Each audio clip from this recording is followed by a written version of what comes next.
Festival, and last night he was at the Whiskey Festival out in Nashville with Rick Smith and uh, DJ from Smith Music. Which, talking about Smith Music, let's go ahead and jump right into our sponsors.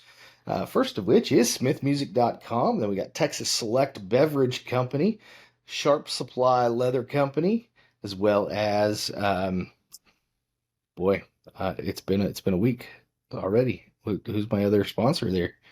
Our Watson Boots. I don't want to forget that. They got making some of the best boots out there right now. A brand new company, but they are taking the thing by storm. And as well as Cinco Microphones, making high-tech, high-quality microphones at a budget price. And then last but not least, Fort Worth Camera. If you're in the DFW area, you need professional camera supplies. If you want to develop all that old film, you want somebody to just edit your photos for you, Fort Worth Camera's got you handled. So without further ado, we've got an Okie in the house, Mr. Austin Dixon. Austin, how are you today, man? I'm good, man. It's a little dreary and rainy here in Oklahoma today, but that's all right. We need some rain. Is it? Mm-hmm. Man, I could honestly go for the rain. I think we're going to be 95 here in Fort Worth today. So, yeah, and a lot of people don't like the heat, but I don't know. I'm a heat guy myself. I could care less if winter ever came back again. Well, for those that, because I know when I scheduled you, my partner Dusty said, I don't think I know who Austin is, but so there might be some people out there that don't know who you are.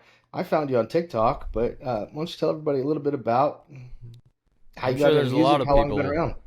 Yeah, I'm sure there's a lot of people out there that don't know who I am, and that's just fine. We're doing things like this to work on changing that. But sure. Yeah, no, I've been playing music for a long time, but I've only been performing in public for a couple years. Well, I say that. I did some pop-up shows when I was in college at the University of Oklahoma, but they were pretty low-key. There was no advertisement. I'd just show up to places that had open mics or local people that knew about me. I'd come in and play some stuff, and a couple of my fraternity brothers would show up, but it was never a big thing. And then,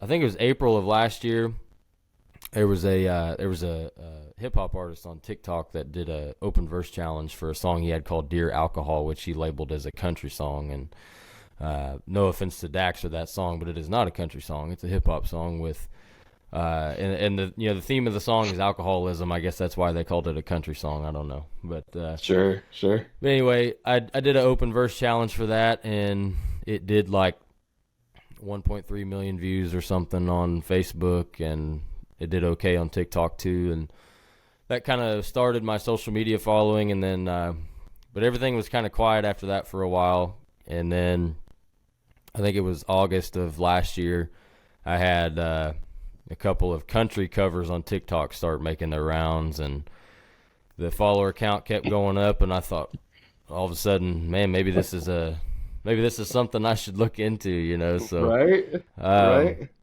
And I've been writing songs for a while, but I didn't really know. I hadn't really decided whether or not I wanted to invest the proper amount of money into going to record music, and, busting my balls for who knows how long to try to make a name for myself. And because I'd already put in 6 years in college, getting a bachelor's and master's degree in meteorology, and I kind of thought that was going to be my path forward. But then all of a sudden, music became a real possibility, and we started playing more shows. And I'd already been performing lightly by the time those videos started going around, just some little places here in Oklahoma that I had some connections with, and then once TikTok and Facebook got going, it was like I didn't even really have to try to book shows. I would get calls from people all over the place wanting me to come out and play, and most of them have been smaller shows, but that's started to change as of late. We've been getting bigger offers and bigger opportunities the more we've kind of gotten out there and started making that name like we were talking about. So yeah, Sure. but in terms of myself, I'm from Sand Springs, Oklahoma originally, which is just west of Tulsa, and spent my whole life there until I went to college. And then I did 4 years at the University of Oklahoma, like I said, getting a degree in meteorology. And then I did a couple years at the University of Wisconsin for a master's degree. And then, dabbling in country music all that time, writing songs all that time. But then, a couple years after that, once I moved back to Oklahoma, we started hitting it pretty hard. And now we've got a new EP out, just put that out a few weeks ago. And,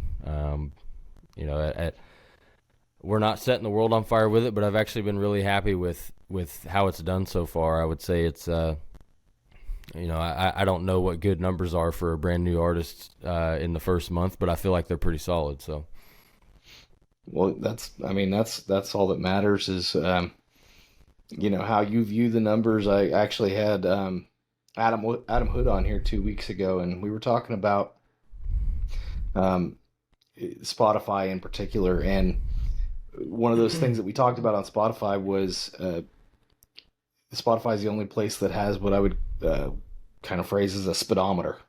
It tells you how many plays you're getting in, and sometimes that speedometer can be good. Adam was talking about how he uses it to kind of form his set list when he's playing acoustic. He knows what songs are performing well and which ones aren't. But at the same time, the speedometer can be really bad if you are using it to compare yourself to other artists, because you might be in the same genre and you might actually be competing, but the paths and the journey you took to get there and the people you are that got you there are two totally different people. So the numbers don't always add up in that same manner. So as long as you're happy with the numbers, that's all that really matters, I think.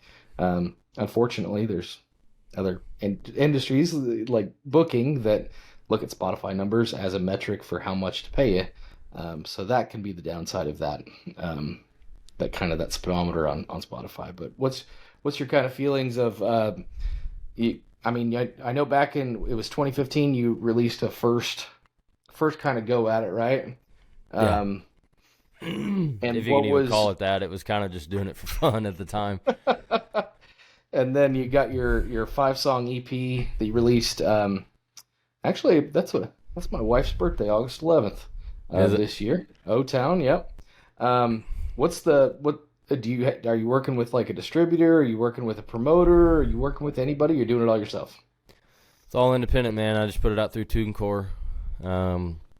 And that was just, I don't know, I like the interface of TuneCore, and it seemed like a decent platform to use. But hell, I may use a different one for the next go around. I don't know. I used Catapult Distribution for the first EP, and I looked into them again for this round, and it looks like they've really been behind in terms of development for, user interface and tools and stuff. So I decided to not go with them for this round. And but yeah, otherwise I'm completely independent. I'm not. Sure. We don't have a very big budget, and so not really doing any kind of radio promo or anything like that right now.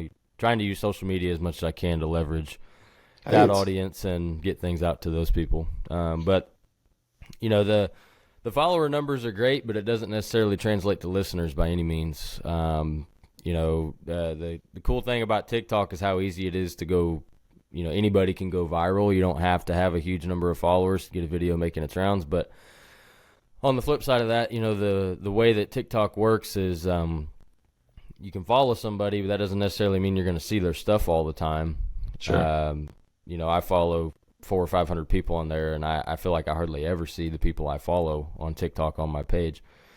So, there's like 125,000 people on there or something that follow me, but I definitely don't have 125,000 monthly listeners. So, Sure. figuring out. let's Go talk ahead. about TikTok for a second because that's where I found you. And honestly, I have found a ton of artists on TikTok that um, may or may not have been found through traditional means. And with myself, like I own Texas Country Today Radio, and I do things totally different than what a standard radio station does.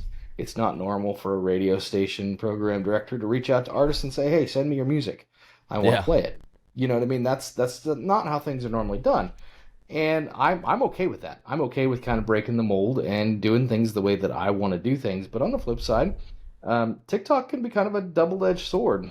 Mm-hmm. Um, there's like you're talking about, you follow X amount of people, but you don't always see their content, and that's because I think most people, at least on TikTok, spend time on the For You page and Right. not their friends page or their following page.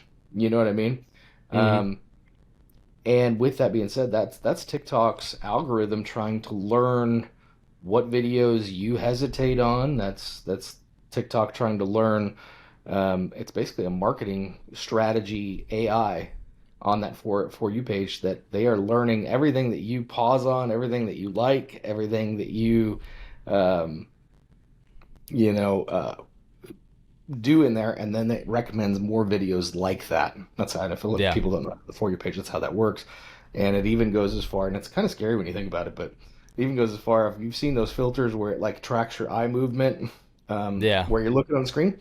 The For You page actually does that. It tracks your eye movement where you're looking on the screen on each individual video, and then it recommends more videos like that. So, um, very cool, but maybe not the best place for gaining listeners on Spotify. I don't know.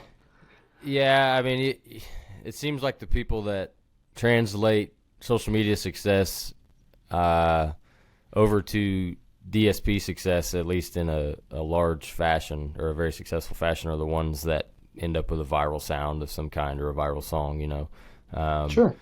some examples I can think of are like Wild as Her, Corey Kent. Hmm. Um, that song was huge on TikTok for like 6 months. And then Ride the Lightning by Warren Zeders, that song was really making its rounds for a while. We Ride by Brian Martin was going crazy on Instagram for a while. And Sure. those people, you actually do see a huge uptick in their listeners because people actually go and look for that song when it starts, going viral on TikTok. But I think that's because of just the massive amount of exposure. I mean, if you have a viral sound on TikTok, you're talking probably hundreds of millions of views on that sound, and if that doesn't translate to tens of thousands of Sure. listeners, then that doesn't really make any psychological sense. Whereas, I can have a video do, I don't know, 100,000 views, but I always assume that it's about 1% of people that actually go and look for your stuff. And what's 1% of 100,000 is 1,000. So, Sure. that in reality, we're probably doing better than we should be right now. I mean, I've gained a couple hundred monthly listeners a day for the last couple of weeks, which is super cool. But Yeah. my long term goal is to get to 1 million. So Well, you might get there sooner than you think, but uh, if you don't mind, let's talk about the work that you put into some of those TikTok videos. How often throughout the day are you recording, editing, and posting on the TikTok, Instagram, Facebook, that sort of stuff? well, I just had a new baby, so there's been a damper on it lately. But before she got here, it was Congratulations, by the way. thank you. We've been enjoying it, but what really kicked things off, and I think this is what kind of, first of all, last fall there was kind of a renaissance in viral videos for, I guess, smaller pages. I think the algorithm changed 4 or 5 months ago, and things have been tougher. But for a while, I was posting 4 covers a day for several weeks, and that's kind of what got things really moving. And I'd like to get back to that program because these platforms just like you to feed them, But Hmm. that's how I was doing it. And at that time, I mean, takes me about an hour to an hour and a half to record, because I usually do these what I call partial covers, where I'll just do like a verse and a chorus, because it's first of all, you get copyright strikes if you post the whole song, so Yep. you can't really do that anyway. But I'd record about 60 seconds worth of a song on Pro Tools or Adobe Audition or something, do a little bit of production, and then record a video for it. I don't think it's any secret to anybody that's paying attention that I'm not always actually singing in those videos. I mean, I am. I always sing Sure. along, because it's way obvious that it's fake if you're just mouthing the words. So I am Sure. singing, but that's usually not the actual recorded product in those videos. They're kind of, voiceover type things. But yeah, I'd record the video and then stitch them together and post them. And, I was doing that 3 or 4 times a day for a while. And that would take up most of my day. But, lately, because I've been busy at home, we're in the routine now, so I'm starting to get back to it. But lately, I've been kind of recycling some old material. But, yeah, that was kind of the format for a while, is record the, first verse. Because, honestly, most people know the first verse and first chorus better than the rest of the song anyway. And, post however many of them I could get out in a day and just hope one of them hits, really. Sure. Sure. Well, do you follow any of like I follow a bunch of people on different social media platforms, but have you ever followed Gary Vaynerchuk? Yes. Yeah. So And a lot of my philosophy in the beginning was based on what Gary we used to talk about how you just need to post. Yep. And And so that's what I was doing. they did change, from what I can tell, they did change the algorithm. But that's, if I'd call them the legacy platforms. They seem to still be the most demanding on content, to get that content out there. Facebook, Instagram, Twitter, they seem to really like it when you're posting 6+ posts a day, video Yeah. posts, unique video posts. Um, Instagram has really hit it hard to where they want you to use their video editor for Mm. it to click into the um, algorithm properly. You won't get nearly as It many views Yeah, using an Instagram has editor. been the tough one for me to crack. Like Facebook's Facebook is doing extremely well in terms of followers, Sure. and TikTok has been doing it was doing the best for a long time. It's kind of slowed down, but the numbers are still really good on there. But Instagram, I've only got like 2,000 or something on there, and I've Hmm. posted a lot of the same stuff on Instagram, and it just does not get into the share space like Facebook and TikTok have, for whatever reason. Sure. Yeah, it really likes it likes you to use their onboard editor, and then it's other things that I've heard, and I can't confirm any of them because it's nobody, I don't think anybody really truly knows, but it's other things like you know you have to have so many words in your post for it to trigger certain things, and it's a Like in the combination of description. photos and videos. Yeah, exactly. It's really weird, but um, let's kind of get I we could go down this rabbit hole of social media all day long, but let's talk about some of the venues you've been playing. What's the reception been like? Are you still play? Obviously, you're still playing a lot of covers, but Yeah. is the reception to the songs on O Town been pretty good? Yeah, yeah, they have, and there's a couple songs on there that were kind of songs for me and my friends that I didn't think would really be uh, widely received, and it's funny. I've gone to some shows out of state even, um, where people are like, "Man, O Town, for example, that song is just a redneck party beer drinking song." But Sure. it lays out a true story of a July 4th weekend here in Oilton, Oklahoma, a few years back, and that was kind of the first song that I wrote for this collection of songs. "Would You Stay" on that record is an old song. I've had that one laying around for a long time, but O Town was the first song that I wrote where I was like, okay, we need to put an EP out, and um but it's a song for me and my friends. I just didn't really expect anybody else to resonate with it. But the people of Oilton, Oklahoma love it so much I couldn't not put it out.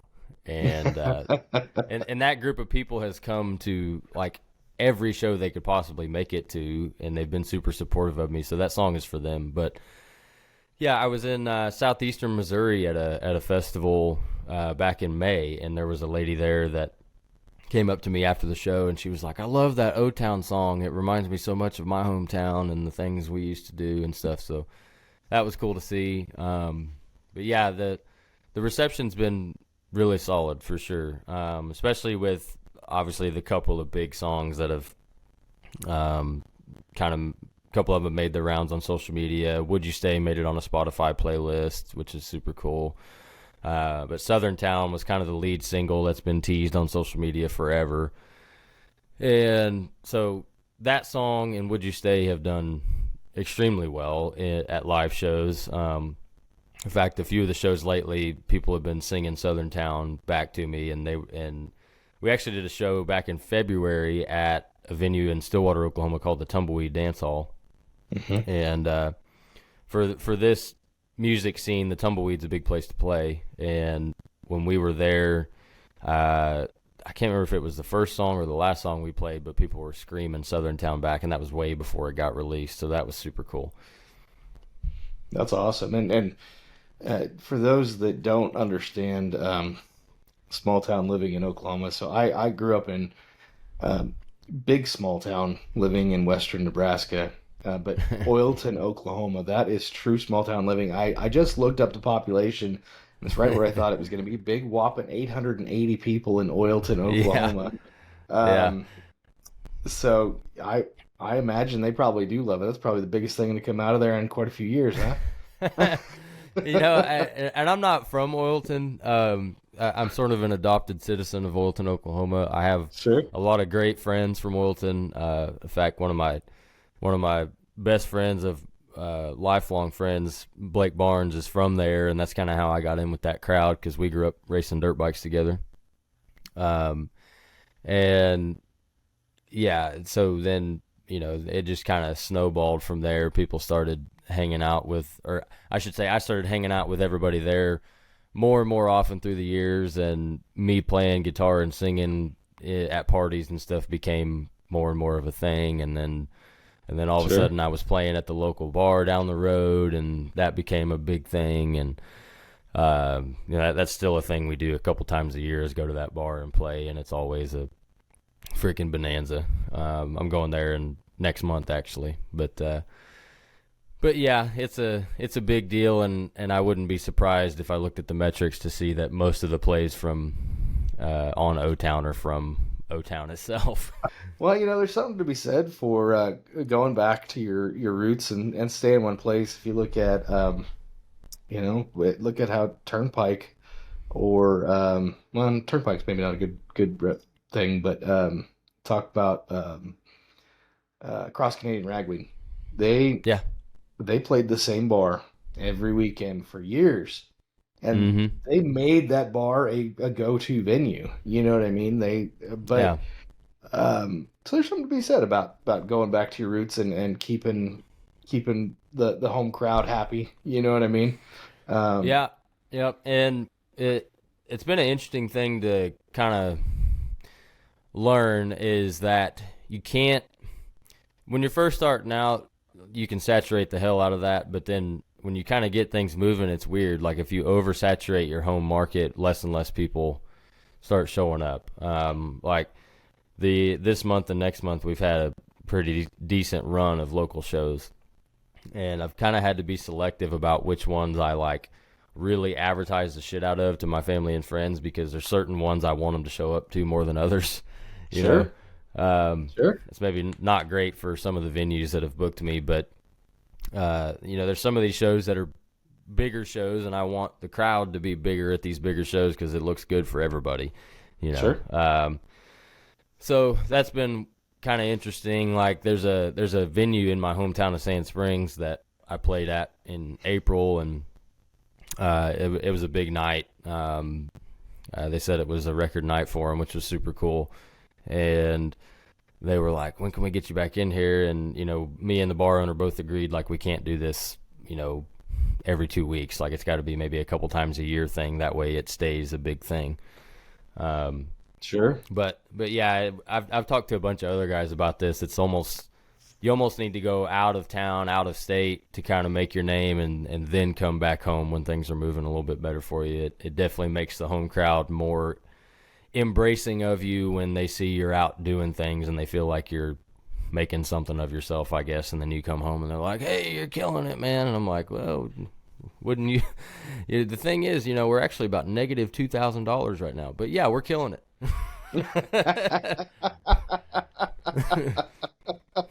Yeah, that's definitely it's a balancing act for sure. Um, what were some of your influences kind of coming up? Because I do think you have kind of a unique sound. It's definitely a little bit red dirt, a little bit classic country, but who would you classify as your kind of go to? I guess people you were listening to coming up that were really big influences to your style. Uh, it's hard for me to nail down, but I've always been a huge George Strait fan. Um, and my music sounds nothing like George Strait right now, but I've always been a huge George Strait fan. I want to change that because I do. You can look at my covers on Facebook and TikTok. I have a voice for some of that sound, and so I need to write more music in the key of George Strait and Conway Twitty and stuff like that, because it just Well, I do know that I fit in that lane pretty well vocally. yeah, But lyrically, I'm not a rodeo cowboy. As much as I would love to have that on my resume, I'm not. And while I did spend a lot of time on my grandpa's cattle ranch growing up, I can't say I spent every day of my upbringing working cows and doing the Texas cowboy thing and all that stuff. So it'd be hard for me to write music about that because I didn't live that sure, life. But yeah, but at the same time, I do love that aesthetic and theme, um, and I want to get more into music like that. It's just a matter of writing about things that I want to write about, but make it sound like that. sure, But also grew up with a lot of hard rock and hip hop music. My grandpa was a huge Black Sabbath fan. Most of okay. my young life was driving around in the truck with him, listening to the Paranoid CD by Black Sabbath. I just, I mean, I would, he wouldn't even say anything. I'd get in the truck and he'd turn on that CD, and we go jamming down That's the road. funny. But my parents were big into hair metal and like late '80s, early '90s hard rock, Yeah. Metallica, Korn, Poison, Def Leppard, all that stuff. And then my stepdad was really into '90s hip hop, and NWA and Snoop and In Too Deep and stuff like that. So I grew up with a pretty wide variety of musical influences, but country wise, I mean, it was that '90s era that I really grew up listening to, and then Sure. early 2000s as well. Tim McGraw, Blake Shelton, and Gary Allen, those guys that were pretty popular in the early 2000s. But I don't know, in terms of what influenced this record, Southern Town, if you listen to, what's the name of that song? It's a newer Blake Shelton song, but it's like, you can make a six-pack on the carpet, tastes like $1 million bill. I can't remember the name of that song right now, but the chord No, but progression yeah, I mean, of you that covered it pretty well there. the chord progression of that song is basically the same as Southern Town. They're two very different songs, but I loved that chord progression in that song, and so I just started fooling around with it for a while, and eventually came on to what Southern Town is now. And then Casino Road, that song, I guess Morgan Wallen has been a big influence for me for the last couple of years. I've been a big Morgan fan, but he's, I don't know, he's more willing to write about, I guess, kind of stereotypical country shit than I am. Like he's got a lot of songs that aren't that way, but I like to write about maybe more abstract topics sometimes that are still country themes, but they're not just boots, tailgate, campfire, party, all that stuff. Sure. Um, and I would say Morgan doesn't totally fit in that bro country lane, but there's still a lot of that in there. But Casino Road was probably, I don't want to say it was directly influenced by Sand in My Boots, but when I heard Sand in My Boots, especially the version where he does it with just a piano. Have you seen that video? I haven't. Okay, But so the Sand in My Boots radio cut is a good song, but that song really hit home for me when I watched him do it with just him and a piano. It's on YouTube, and it'll, if you let yourself reminisce on an old relationship somewhere, it'll almost make you cry. well, And so "Sand in My Boots" wasn't written by Morgan, right? yeah, I know. It was Okay. I can't remember who was the writers on that. And Morgan Yeah, Morgan's a that co-writer was on a written lot by of his Ashley. stuff, but Yeah, Ashley actually Gorley. written by Hardy, Josh Osborne, and Ashley Gorley. So, Okay, yeah. um, yeah, Hardy, always in there somewhere. yep. Um, but yeah, just that Casino Road was born out of a desire to do something like Sand in My Boots, I guess. I gotcha. Um, yeah, because when I was putting these songs together for this EP, a lot of them were fairly upbeat. Not Yeah. necessarily all happy themes, but they were all upbeat songs, and it was like, okay, this record is supposed to be like small town stuff and happenings, and there's no breakup song in here, and that ain't gonna be right. You can't have a small town album without a breakup song. So, It's true. It's um, true. I'm a big fan of Dwight Yoakam, and if yeah, you go and you look at some of his earlier um, concerts that are on YouTube and stuff like that, part of what finally made Dwight, I think, into that superstardom, other than being, tied to Buck so much, but he writes sad songs. All of his songs are sad songs. In some way, shape, or form, every Dwight Yoakam song is a sad song. yeah. So then again, it's also play into your strengths. Maybe you're just a generally happy guy. Who knows? I try to be. I mean, you know, if I had the writing ability and vocal ability that I have now, when I was like a freshman or sophomore in college, I could have written some sad ass music. Yeah. Because that period of time of your life is so weird. I don't know if you went to college, but like your freshman year is just such a weird transition phase of life because you're leaving home for the first time. Most people are saying goodbye to their high school sweethearts that they thought they were going to be with forever, and Yep. you're homesick, and you're questioning whether or not breaking up with that person was a good decision, and you're drinking all the time, and so Sundays are for hangovers, and then you have all the stress of like trying to be successful in class on top of that, and it's just a weird phase of life where you could really get a lot of melodramatic themes out of it if you wanted to.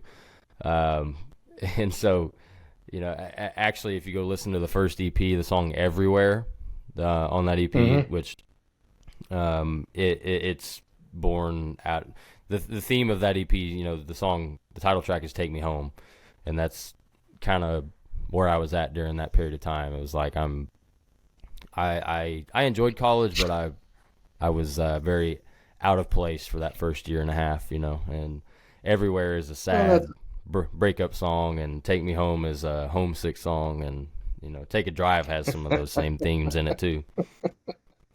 that's growing pains. I didn't go the college route. I'm looking back. I kind of wish I had, but I went the army route, and Oh yeah, a that's lot a of it was the very same stuff.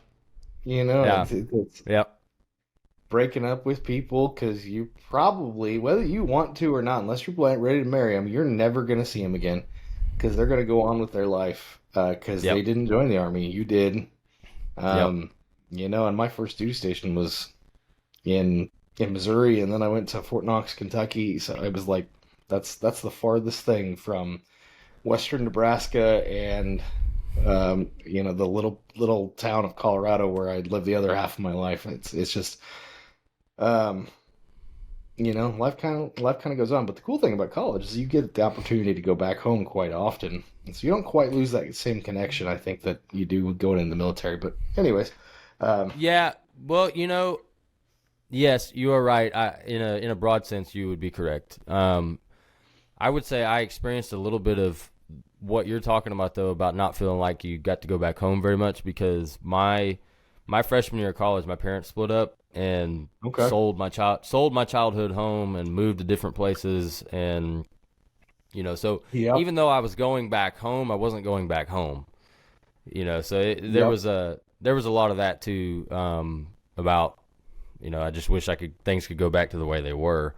Um, sure, so yeah, I understand that to some extent. And two of my best friends are finishing up a 6-year run in the Navy, and talking to them about just the mental hardships of doing that, being so far from home for a long time, even though they do get to come home a couple times a year. But one of my best friends my whole life, he's moving back to Oklahoma in November, and I mean, he's just punching a hole in the wall, ready to get back. It's been too long. So yep. Well, and then it's tough to kind of reintegrate because they've had their own life, meeting new people, and they've lived a totally separate life. And then a lot of times when they come back home, they, to some degree, expect things to be like it was, and yeah, people they see expect them to be like they were. And yeah, everybody's grown and everybody's changed, and it's tough. I know when I went home to um, the one time I've been home to big old Scottsbluff, Nebraska, in western Nebraska. It was weird because when the last time I was there was high school and everything was cliques and um, this group and that group and this group, and now you got people that have intermarried and divorced and had kids together, and yeah, people that were complete failures in high school are now business owners, and it's just everything's kind of turned on its head. So it's crazy to see some of the change that we forsake when we're around it all the time. But then when mm-hmm. somebody comes back home, it's crazy. But Yeah, no, uh, for sure. And that's my buddy that he's stationed in Jacksonville, Florida, and I've been talking to him about that over the last couple of years. He's, man, I can't wait to get back home and hang with the boys. And I'm like, man, I hate to tell you, the boys ain't hanging like they used to. yeah, And it's not it's not for lack of my effort. I mean, I'm yeah, married and have a kid, and I'm still trying to hang out with the boys. I'm fortunate to have a really awesome wife that is more than happy to let me go hang out with the boys. Um, sure, but a lot of the boys are just, for whatever reason, not hanging like they used to. yeah. I Well, and so life gets weird. hmm and then Well, the last couple of times he's come home and seen, how it's been, it's like, yeah, I know what you're saying. Like, I don't know why people don't hang out anymore. And I'm like, I don't either. But, it just is what it is. it is what it is. Exactly. Tell me a little bit about um, because I think a lot of people will credit, if they're smart, they'll credit the red dirt movement that happened a lot of years ago now. Obviously out of Oklahoma, southern Oklahoma. Um, but what's the music scene like in Oklahoma? I mean, you're kind of living it right now, so what's it like? It's coming back. Yeah. I think it, somewhere around the time that ragweed died off, it kind of was quiet for a while. And no offense to anybody that was busting their ass during that period of time. I'm sure there were lots of them. But, and maybe it's just because I'm more involved in it now, but it really seems like it's coming back. I mean, everywhere I go, I meet somebody that's, got a decent following on Facebook and stuff that's from Oklahoma and playing music. Um, but yeah, like, calf fry in Stillwater was huge this year. There was like 30 something thousand people at calf fry this year, and there's a new music festival popping up all the time. They just had Born and Raised Festival this past weekend that had Turnpike and Whiskey Myers. Or wait, no, not. I don't think Turnpike was there, but they had Whiskey Myers and Gary Allen, and but a bunch of local acts were playing there. And old Zach Bryan's dad, Dwayne, he's a big sponsor, or I shouldn't say sponsor, proponent of that festival, and is doing a lot to advertise local artists from Oklahoma, which is really cool. Me and a good handful of Oklahoma artists got to play on a big stage outside the BOK Center before Zach played in Tulsa, and that was all Dwayne orchestrating that, so that was super cool. And then the Tumbleweed, which is the guys that are responsible for Calf Fry, they're putting on a lot of events that are showcasing mostly local guys, which is super cool. But it feels like it's coming back. There's a lot of talent coming out of Oklahoma right now. I mean, you got Zach Bryan, Caitlin Butts, Cam Allen, Corey Kent, and I would say that's kind of the junior class of. Zach Bryan's not. Zach Bryan is definitely senior or graduated, but those are kind of the junior class of people that are coming out of Oklahoma, and then you got guys like me and Brandon Bethel and Brady Stetson and Carly Nash and Avery Stinnett and a handful of others that are sort of the freshman, sophomore class coming out of Oklahoma, I would say. And so there's a good group of talented guys that are definitely making some noise around this part of the world. So are you mainly focusing your efforts on playing Oklahoma venues? Have you ventured down into Texas at all? Has Texas been receptive to you at all? I definitely say we're not solely focused on Oklahoma.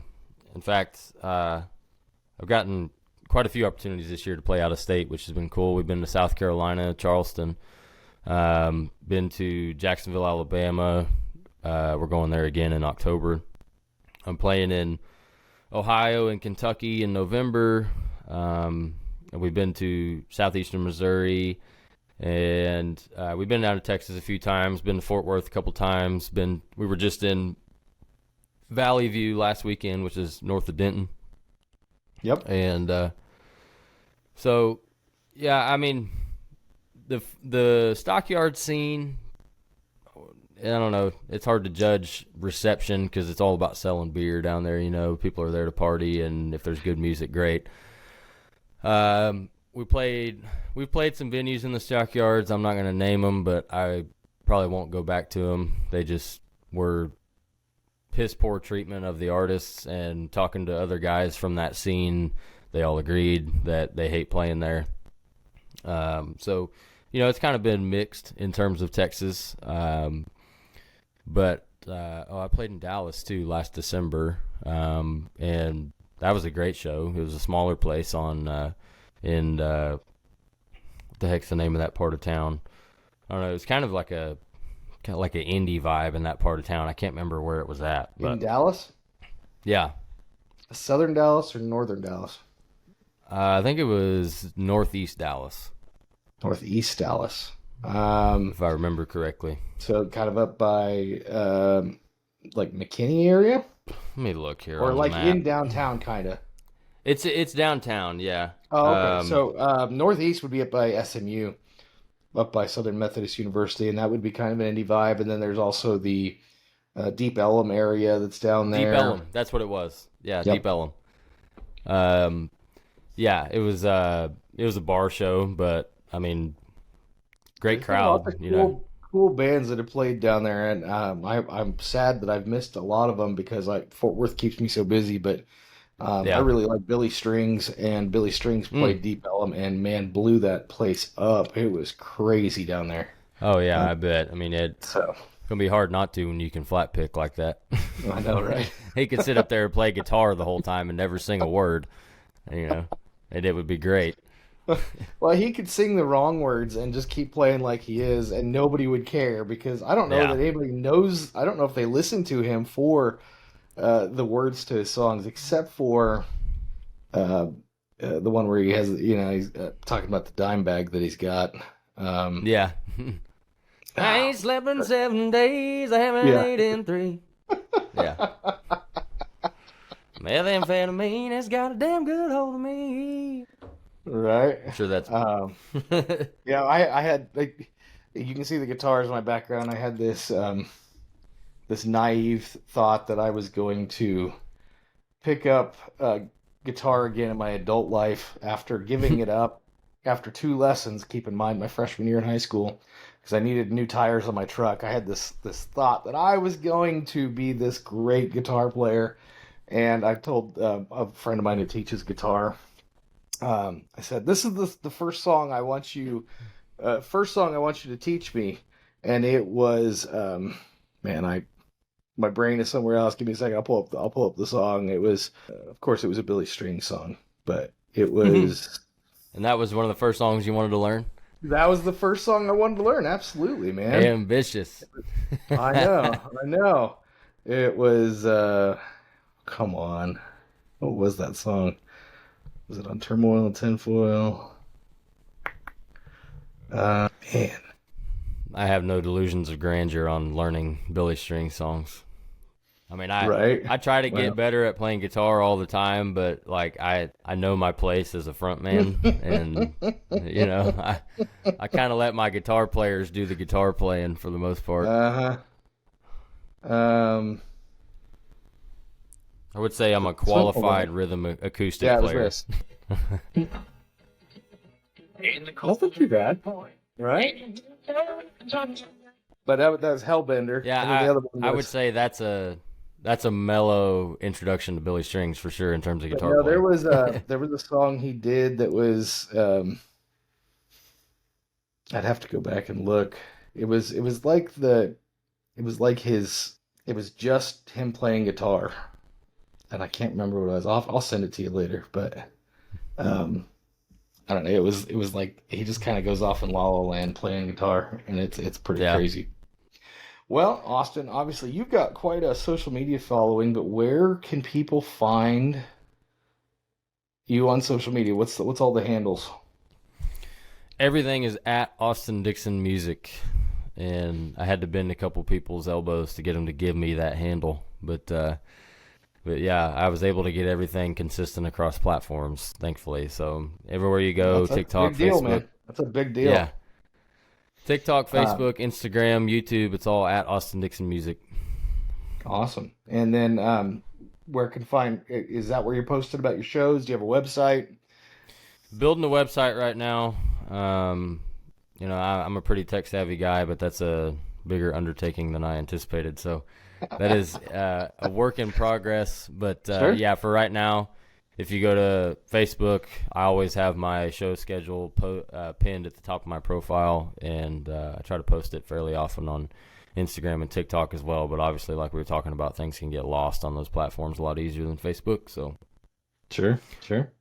And then a couple random questions for you. They're going to be kind of rapid fire. So you ready? yeah.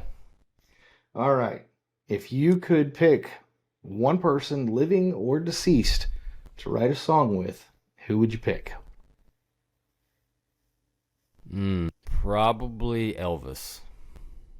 Really? Yeah. Okay. Any particular reason why? Um, he's just like the god of modern music, man. Like I Okay. don't.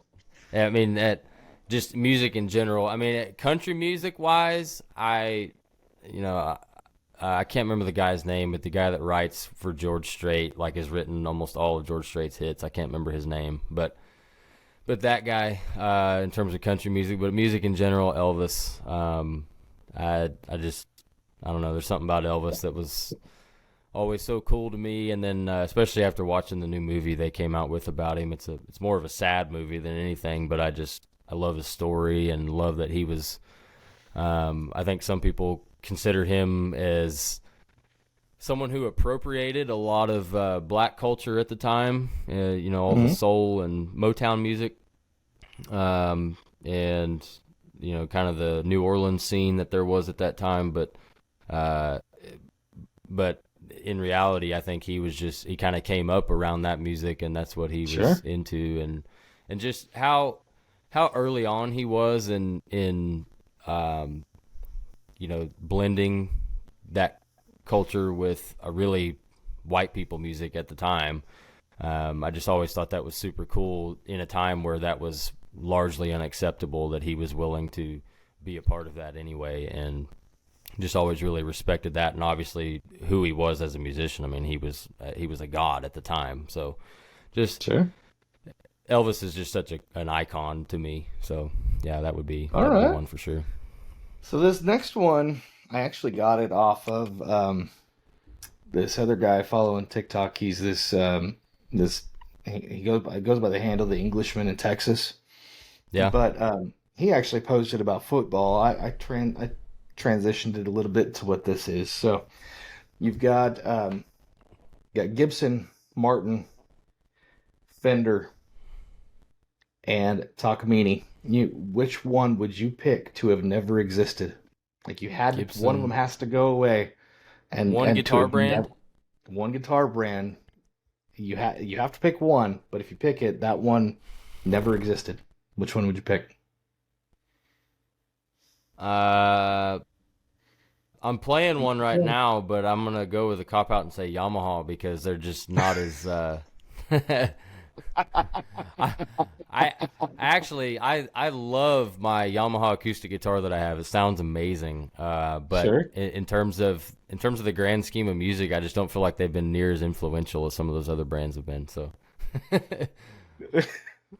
I'll allow the cop out. I'll allow the cop out. All right. And then the last one actually comes from my co-host's son. When he goes on the Smith Music podcast, which is Texas Tailgate, that they do live, along with playing and all this other stuff they do. But his question that he always asks is, "What would your spirit animal be?" my spirit animal, uh, white-tailed deer. There's something in that. Um, any particular reason why you picked white-tailed deer? Uh, I hunt them, so it's maybe an oxymoron, but it, but I even though I hunt them, I've just always been enamored with uh, how how proficient they are at moving through the landscape. They just like they hit the woods, they get 5 feet into the trees, and they're gone. You can't see them anymore, and Sure. they're so for how unintelligent they are. They're very intelligent animals. They're very just in tune with their surroundings, and there's something about modern life. I feel like we've lost that, just the being in tune with nature and our surroundings, and our awareness of what's going on in the world. And there's just something about watching a deer be so aware of everything that's around it, except for young bucks in the rut who are completely unaware of everything, but we can understand that, right? But there's just something about watching them and how intelligent they are and how cunning and quiet and everything. I don't know. I love that about white-tailed deer. And so I love watching them as much as I love hunting them. So I've my most of my hunting life I've hunted mule deer, not whitetail.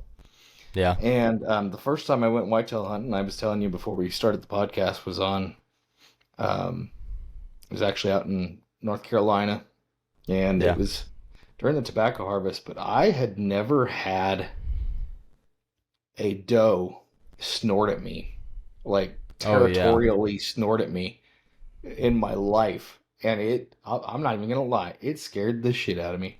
It was the North Carolina has these like vine walls, and Mhm. I was on it was a kind of a lane that they cut for the power lines, and down at the bottom was it's kind of like a perfect. You can just sit at the top of the hill, and we were doing archery, and they cross kind of right down there. Well, I was walking kind of down that hill, and I kid you not, I was probably 10 inches from this doe, but the vines were so thick you could not see her.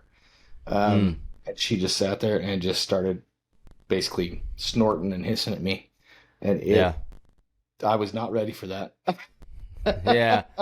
But then Whitetail does are the biggest pain in the ass when you're hunting because for whatever reason they're the most skittish of all the different age groups and between the bucks and does, like a mature doe is gonna blow your hunt before any other animal will, because they'll spot you when you think you're being perfectly still, and they'll stare right at you and sound the alarm for 5 minutes. And it's like, hey, yeah, I yeah, know you caught me. Go away. You know. yeah. But then I got down here to Texas, and man, you can time these whitetail. I mean, if you see that whitetail at 1 o'clock in the afternoon at that particular spot, come back tomorrow at 1 o'clock in the afternoon. They'll be there again. It's like you Yeah. can you can just they're on a perfect circle. And mule deer, they're on a similar circle. Their circle's just a lot bigger. So if you saw it at 1 o'clock on the second week of September, come back the third week of October, and they'll be there. So Yeah, yeah, and I've there's you can pattern whitetails here in Oklahoma somewhat, but it just depends where you're hunting. Sometimes, like the property I hunt most here, it's kind of a rut property. Like the bucks don't really show up until the last week of October, and they're not really on a pattern. They're just chasing does, and you kind of got to get lucky. But sure, yeah, I mean, in terms of does on the property, there's a couple stands where, like, I've got a buddy who just likes to shoot a doe every year. He doesn't care to shoot bucks, and I'm like, okay, well, these two stands right here, you can sit them opening day and probably shoot two does if you want. yeah, yeah. It's well, and I like I said, I grew up in western Nebraska, so I always had land to hunt on when I was in western Nebraska. But Nebraska and Colorado, they got tons of public hunting land. Like you can go hunt public land, and it's like walk-in type stuff. You don't need special permits or anything. You just need your hunting license, and you walk in. Yeah, Texas, man, everything is privately owned. Like you gotta, and nobody wants to tell you where you can hunt because they if they tell you, then that's their chance to get their that's deer. their hunting Hunting hole. in Texas Yeah. is weird. Yeah, So I've heard that Texas is mostly private. There's a decent amount of public in Oklahoma, but I did pretty much exclusive public hunting when I was living in Wisconsin, and that is some of the hardest hunting you'll ever do is on public land, especially in a place like Wisconsin where it's illegal to leave stands overnight. So you're packing everything in, sometimes a mile or two back into this property, hanging it up, sitting for 3 or 4 hours, tearing it back down, and walking 2 miles back out. I mean, I did that, yeah, 3 or 4 times a week for 2 seasons in Wisconsin. And by the time I moved back down here and had access to some private ground, I was like, I'm over it. I learned a lot and maybe hardened myself a little bit by hunting that way, but if I don't have to, I'm not going to anymore. sure, sure. Well, I think we'll go ahead and kind of end it there. Austin, thank you so much for joining with me today and sitting on the podcast. I just do want to give a quick run through our sponsors again. So hang out, don't go nowhere yet. But a big thank you to smithmusic.com, Texas Select Beverage Company, our Watson Boots, um, Sharp Supply Leather Company, Cinco Microphones, and Fort Worth Camera. Wow. I don't know why I'm having a hard time getting all our sponsors out today. But anyways, but again, Austin, thank you so much for joining us. Yeah, thanks for having me, man. I appreciate it.